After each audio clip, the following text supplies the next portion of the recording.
Welcome to MetaGame with Only Black Mage, and today we'll be reviewing Divinity 2.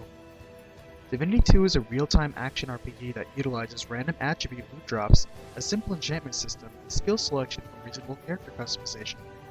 Keep in mind this is a short RPG, running maybe on the 30 to 40 hours side, even if you do and see everything.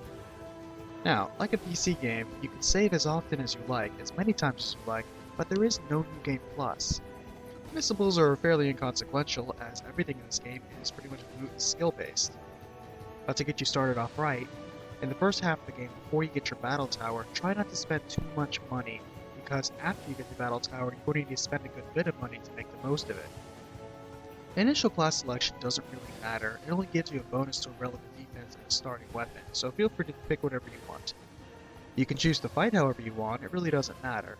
But some vital skills include lockpicking, wisdom, mind reading, and mana leech. If you want to redo your skills, you can do so later once you get your trainer and your battle tower, just pay a good bit of gold.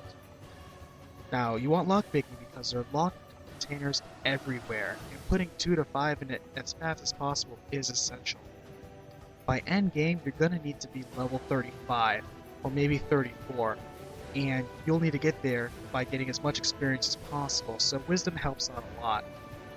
To get the most out of the game, you want to mind read absolutely everybody, so to make that cost efficient, you're going to want to get mind read and make that cheaper, because that not only gets you better loot, that gives you also free skills and free snack points.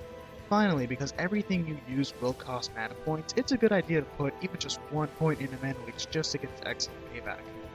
When you're a dragon, make sure to max out Dragon Heart healing, because you will need a lot of it.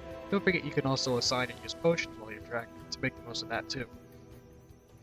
Now in combat, expect to be surrounded and mobbed a lot, so an area ability like Firewall and Whirlwind is a must. The strongest magic attack is Magic Blast, and it's a great way for knocking out a boss or solidly removing a ranged threat. Stay mobile and jump and dodge a lot. In thick fights you will live longer. And don't forget the value in potions, crafting them is far cheaper than buying them. Always keep a healthy stock of health potions. Always. Now keep in mind you can only mind read a person once, so if they say something important, make sure to record it some way. There is no superior weapon style one more time, but make sure to raise your defenses evenly. Note that after you become a dragon, enemies start using magic attacks a lot more frequently. Keep all your scrolls on hand, as until you put them in your battle tower coffer, you need them on hand to be able to use that scroll. Unless the key becomes part of a quest, all locked doors and chests that need a key will have a key nearby, or at least in the same dungeon or tower, so just keep an eye on them. Also, remember that you can remove enchantments, but not charms, so choose carefully for the +3 ones. But the +2 and the +1s, those are pretty frequent, so use those up or sell them however much you want. Now let's show you where the only pre-battle towers only Alchemist, Necromancer, and Enchanter are. The Alchemist is in the very first village after you exit the training one. You'll notice that it's located under the miller's house, and a glowing basement beneath the door. After you unlock this door, just jump down, locate the tree, and you're ready to craft. The Necromancer is located a good bit away from the village. It's a small walk, a little past the Goblin Village, past the Burnt Chapel. You'll notice there's a warp nearby, the Chapel Warp. A little bit further off that, you notice the door. Go inside, there's going to be a Necromancer, he's going to ask you to do a small quest for him.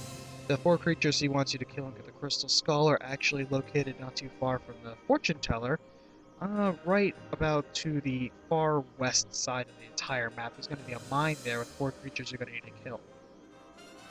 After you do that, you'll be able to make your creature. The creature is definitely a very flexible monster. You definitely want to keep that on hand always. At endgame, you're going to have a lot of enemies that utilize range, so maybe a ranged head like Goblin or Dragon Elf may be more preferable.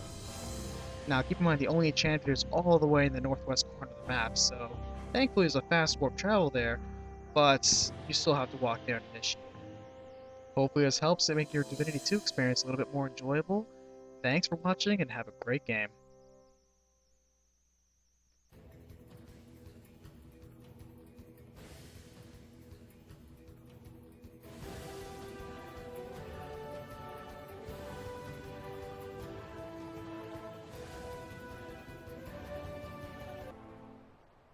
Tibus!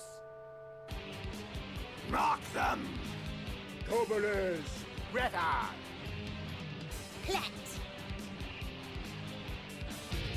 The Dragon Terror Patrol. What else will they come up with?